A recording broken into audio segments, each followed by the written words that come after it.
ជំរាបសួរបងប្អូនទាំងអស់គ្នាឥឡូវនេះគឺខ្ញុំបានស្ថិតនៅប្រាសាទភ្នំដាប្រាសាទនេះត្រូវបានកសាងនៅសតវត្សទី6គ្រិស្តសករាជឆ្នាំ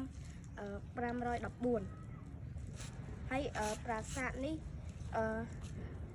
ត្រូវបានសាងសង់ឡើងនៅក្នុងសម័យនគរភ្នំ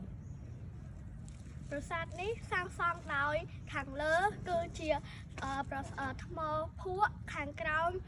សាងសង់ដោយថ្មបាយក្តារថ្មបាយក្រៀមនៅឯណានៅឯស្រុកគោថ្នប់ភូមិអីភូមិគោថ្នប់ភូមិគោ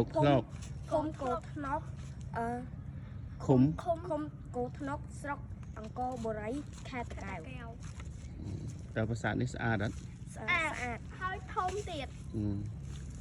ហើយចង់ឲ្យបងប្អូនមកទស្សនាអត់ចង់ឲ្យបងប្អូនទាំងអស់គ្នាមកទស្សនា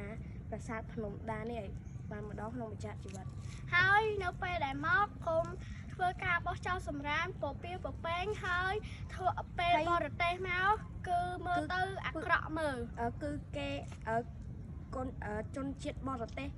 គេមើលមកឃើញប្រទេសយើងអាក្រិចអត់ចេះអនាម័យសោះហើយខ្ញុំសូមផ្ដាំទៅបងប្អូនទាំងអស់គ្នាថាកុំយកទឹកលុបបិចកុំទៅគូ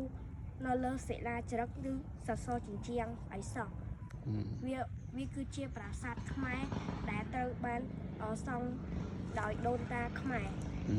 បើយើងធ្វើបែបនេះដូចជាធ្វើឲ្យដួងប្រឡឹងខ្មែរយើងលែងមានអញ្ចឹងបើយើងធ្វើ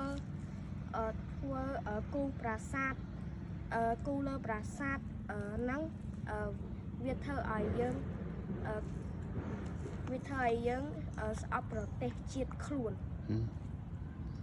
ចឹងខ្ញុំមានតែប៉ុណ្្នេះទេខ្ញុំសូមអរគុណអ្នកគ្នាមិញមើលប្រាសាទអីគេមិញមើលប្រាសាទអាស្រោមហាអេសីនៅណានៅជើងភ្នំនៅជើងភ្នំនៅជិតគ្នាទេចាហៀអូខេអញ្ចឹងជម្រាបលាបងប្អូនអរគ្នា